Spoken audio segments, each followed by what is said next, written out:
प्यारे बच्चों, आज हम कक्षा 8 के लिए वर्कशीट करेंगे।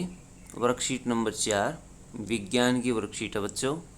भौतिक एवं रासायनिक परिवर्तन। दैनिक जीवन में हम अपने आसपास बहुत से परिवर्तन देखते हैं, जैसे जलना, लकड़ी का जलना, जंग लगना, वाष्पीकरण आदि। तो इस तरह से लकड़ी का जलना, जंग लगना, लोहे को जंग लगना और पानी का वाष्पीकरण हो जाना अथवा पानी का भाप बन करके उड़ जाना। ये परिवर्तन दो प्रकार के होते हैं, भौतिक परिवर्तन और रासायनिक परिवर्तन। तो बच्चों, परिवर्तन दो प्रकार के बताए। पहला भौतिक परिवर्तन, दूसरा रासायनिक परिवर्तन। भौतिक परिवर्तन देखेंगे क्या होता है। वह परिवर्तन जिसमें किसी पदार्थ के भौतिक गुणों जैसे आकार, रंग और अवस्था में परिवर्तन हो जाता है, उसे भौतिक परिवर्तन कहते हैं।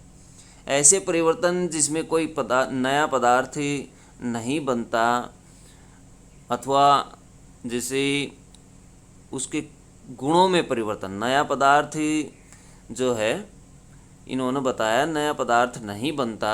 जैसे कागज़ के टुकड़े होते बच्चों, कागज़ के टुकड़े कर देते हम कागज़ से, जैसे कागज़ को फाड़ देते हैं, तो उसमें कोई नया पदार्थ नहीं बना है, इसलिए भौतिक परिवर्तन। जल का भाप में बदलना, बर्फ़ का पिघलना आदि क्या है, भौतिक परिवर्तन है। देखिए, है तो कागज़ ही, फाड़ने के पश्चात, टुकड़े करने के पश्चात तो कागज़ के गुणों में परिवर्तन नहीं हुआ है। बर्फ़ जैसे देखिए बच्चों, पानी से बनी हुई है, जब पिघल जाती तब भी वो पानी है, और बर्फ़ के रूप में भी वो पानी है, पानी से बनी है। अब देखिए, बर्फ़ जल का भाप में बदल जाना, भाप में बदलना भी एक भौतिक परिवर्तन है। रासायनिक परिवर्तन, वह परिवर्तन जिसमें एक से अधिक नए पदार्थ बनते हैं, उसे रासायनिक परिवर्तन कहते हैं। तो बच्चों, रासायनिक परिवर्तन में पदार्थ बिल्कुल बदल जाता है। सभी नए पदार्थ रासायनिक परिवर्तनों के कारण ही बनते हैं। नए उत्पादों के अतिरिक्त रासायनिक परिवर्तनों में निम्न घटनाएं भी हो सकती हैं, जैसे ऊष्मा निकलती है, प्रकाश निकलता है, या प्रकाश और ऊष्मा का अवशोषण होता है, या उसको सोख लिया जाता है। ध्वनि का उत्पन्न होना, ध्वनि भी उत्पन्न हो सकती है। किसी गैस का बनना, रंग या गंध में परिवर्तन होना। रासायनिक परिवर्तनों में कुछ उदाहरण हैं: किसी भी पदार्थ का जलना, प्लास्टिक का निर्माण, लोहे का जंग लगना। बच्चों, हमने देखा सबसे पहले ऊष्मा और प्रकाश का निकलना या अवशोषित होना। लकड़ी को जब जलाया जाता है तो हमें उसमें ऊष्मा देनी पड़ती है, तो वो ऊष्मा ले लेता है, हीट अथवा ऊष्मा को अवशोषित कर लेता है। जब लकड़ी जल जाती है, जलने के पश्चात वो प्रकाश हमें देती है, प्रकाश देती है और ऊष्मा भी प्रदान करती है।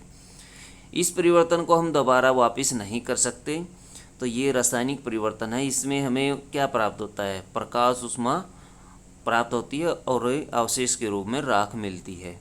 उस राख से हम दोबारा लकड़ी प्राप्त नहीं कर सकते, इसलिए ये रासायनिक परिवर्तन है। बच्चों, ध्वनि का उत्पन्न होना, ध्वनि उत्पन्न होती है, जैसे पटाखे जलते हैं बच्चों, पटाखे जलने के पश्चात ध्वनि उत्पन्न होती है, और पटाखों से हमें ध्वनि, प्रकाश और राख मिलती है।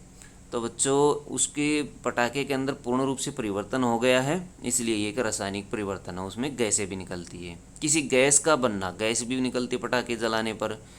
जैसे मोमबत्ती है, मोमबत्ती में भी गैस निकलती है, कण निकलते हैं छोटे छोटे। रंग या गंध में भी परिवर्तन हो जाता है कई पदार्थों के। जैसे भोजन है, भोजन या दूध को रख देते हैं गर्मी के मौसम में, तो वो ख़राब हो जाता है, उसके रंग और गंध में परिवर्तन आ जाता है।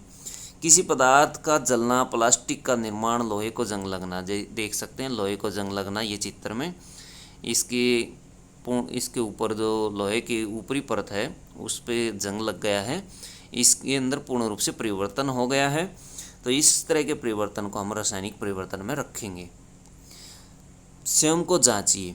प्रश्न नंबर 1 है बच्चों, निम्नलिखित परिवर्तनों को भौतिक अथवा या रासायनिक के रूप में वर्गीकृत कीजिए।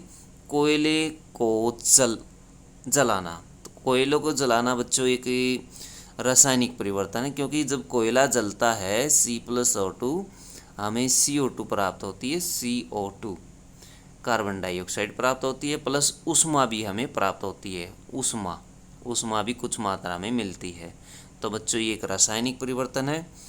भोजन का बासी अथवा खराब होना भी एक रासायनिक परिवर्तन है। क्योंकि उसके रंग और गंध में परिवर्तन हो गया है। रंग या गंध में परिवर्तन होना एक रासायनिक परिवर्तन है। लकड़ी काटना एक भौतिक परिवर्तन है। कैसा परिवर्तन है बच्चों? भौतिक परिवर्तन है। तो ये भौतिक परिवर्तन है। लकड़ी काटी गई है तो वो लकड़ी ही। गुब्बारा फुलाना भी एक भौतिक परिवर्तन है, क्योंकि गुब्बारे से हवा निकाल करके हम दोबारा उसे वापस उसी अवस्था में ला सकते हैं। भौतिक और रासायनिक परिवर्तन के बीच में दो अंतर बताइए। तो दो अंतर आप लिख सकते हैं बच्चों। एक इनकी परिभाषा लिख सकते हैं दोनों की, और एक एक एग्जाम्पल लिख सकते हैं। भौतिक परिवर्तन, ये इसकी परिभाषा आप लिख देंगे। तो बच्चों इसकी परिभाषा आप लिखेंगे तो एक, और इसकी परिभाषा लिखेंगे तो दोनों की परिभाषा लिख दीजिए और एक एक एग्जाम्पल लिख दीजिए। इसमें नया पदार्थ नहीं बनता, ये लिख दीजिए, और इसमें नए पदार्थ बनते हैं, ये भी लिख सकते हैं। तो दो अंतर तो यही हो गए, और एक एक एग्जाम्पल इसमें लिख दीजिए। तीसरा क्वेश्चन है बच्चों, मोमबत्ती के जलने के दौरान किस प्रकार का परिवर्तन होता है? मोमबत्ती के जलने के दौरान उसमें बच्चों हमें ऊष्मा और प्रकाश प्राप्त होती है। ऊष्मा और प्रकाश प्राप्त होते हैं, निकलते हैं। कुछ गैसें भी इसमें निकलती हैं, गैसें भी निकलती हैं। ये कि किस प्रकार का गैसें भी निकलती हैं, ऊष्मा, प्रकाश और गैसें हमें निकलती प्रतीत होती हैं, निकलती हैं, ये लिख सकते हैं। ये एक रासायनिक परिवर्तन है। तो क्या लिख सकते हैं आप इसमें? एक ये रासायनिक परिवर्तन है। इन्होंने पूछा किस प्रकार का परिवर्तन होता है, ये एक रासायनिक परिवर्तन है। तो बच्चों ये थी साइंस की वर्कशीट। वीडियो अच्छी लगे तो लाइक करें, हमारे चैनल को सब्सक्राइब करें।